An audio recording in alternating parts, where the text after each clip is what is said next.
Good morning. Just want to give you kind of an update on Blue. We're just continuing to work on that steady pressure and just him continuing to regulate. So I just work on this, a lot of the same things. I change it up every day of how I'm approaching him, but I really want him to just feel relaxed.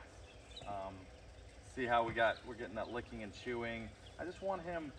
One of the things about Blue that we're really worked through is he standing there because he's in a freeze mode and he's nervous, or because he's relaxed. And so now we're getting that licking and chewing, which I really love. So he was starting to stand for me, but then he would be kind of emotionally balled up, like just he's a very introverted horse. So I want to always make sure I'm getting his mind with me before I start to ask the feet. With like an extroverted horse, we want to get the feet to move sometimes in order to get the mind to move. But with him, because he holds everything in, we want to make sure that we get him in this relaxed state here. So I'm just working on, and this seems like it's not a big deal because it's taken a long time to get to this to not be a big deal, where he's not worried about these things. And I just want to be able to look at that steady pressure and have that steady pressure be on him, wrap around the leg there. And I'd rather have a reaction like that that's more of a thought out reaction than just it's a response, not a reaction, right? So the reaction I'm looking at is more of like, I got to get out of here. A response is something him saying, I'm regulating, I'm starting to figure things out. If I take this line, he had a lot of those head issues. If I take that line, go over his head, how's he going to respond to that? Good. So he thought about that for a second, and then he did exactly what I asked. So a few weeks ago when I was doing this with him over the neck, it was probably about 4 weeks ago when I was doing that over the neck with him, he would lock up and get really worried about it. So, so I want him to feel very comfortable in doing this with him, that he doesn't have to worry, and also that he's not already going into something. So that's good because it's over his head,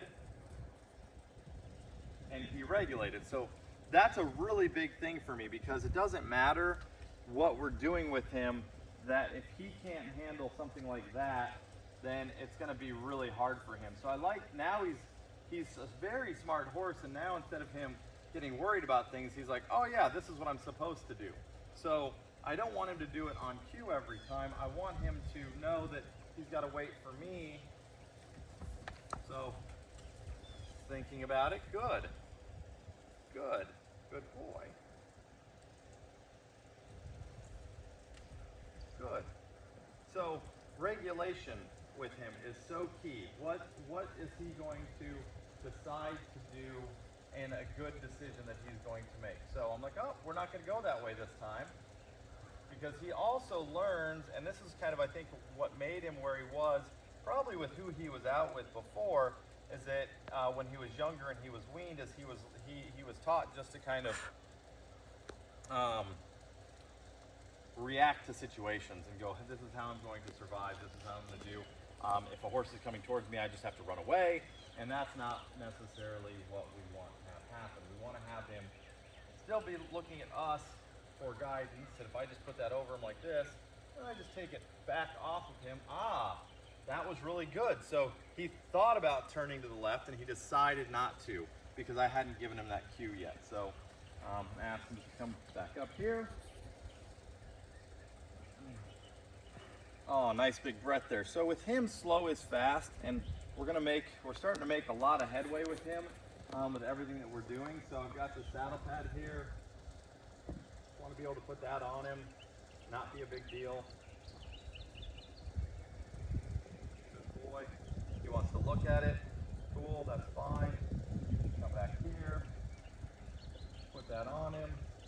If he needs to walk, so this is the difference of an introverted horse versus an extroverted horse. An introverted horse, I want him to start to think, and if he decides that he needs to move a little bit in order to help his brain, then I'm excited.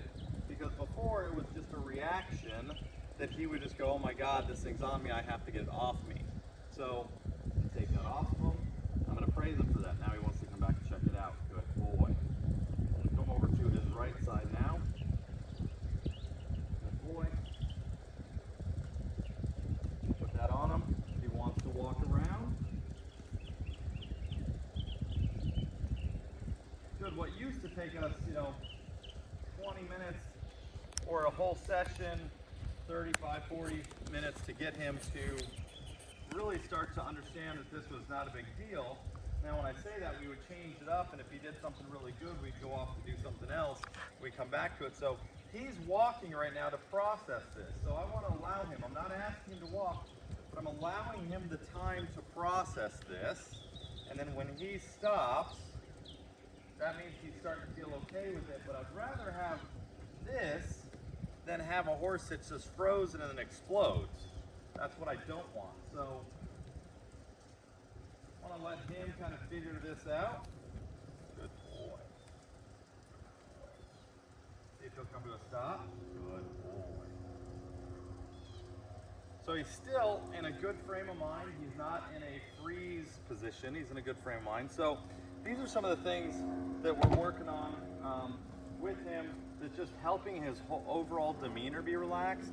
And that nice big lick and chew. That nice big lick and chew is from what he just did. So in the previous videos you saw, you can see he still had tension, and he was still kind of like, you can do it, I'll let you do it, but I'm not going to be happy about it. Where now he's starting to go, hey, this is not a big deal. He's starting to actually think about what we do on a daily basis, and he's getting excited about it. So when I throw that rope over his head, he's like, oh wait, I turn this way, I turn that way. So I don't want to discourage that, but I want to start to let him do those things, let him start to move his body a little bit to get the mind going. The mind is triggering the body, but then we'll start to break that down even more to saying, okay, if I do this, this doesn't mean this, it does mean these different things mean different things to him. But right now, we have to teach him what we're asking first. And then once we teach him, like you have to create a tool before you use a tool. So that's what we're doing with him. So he's doing really good. You can see he's kind of sleepy today, but just doing really well. And the progression is starting to be a lot faster now. So hope you guys enjoy this. Talk to you soon.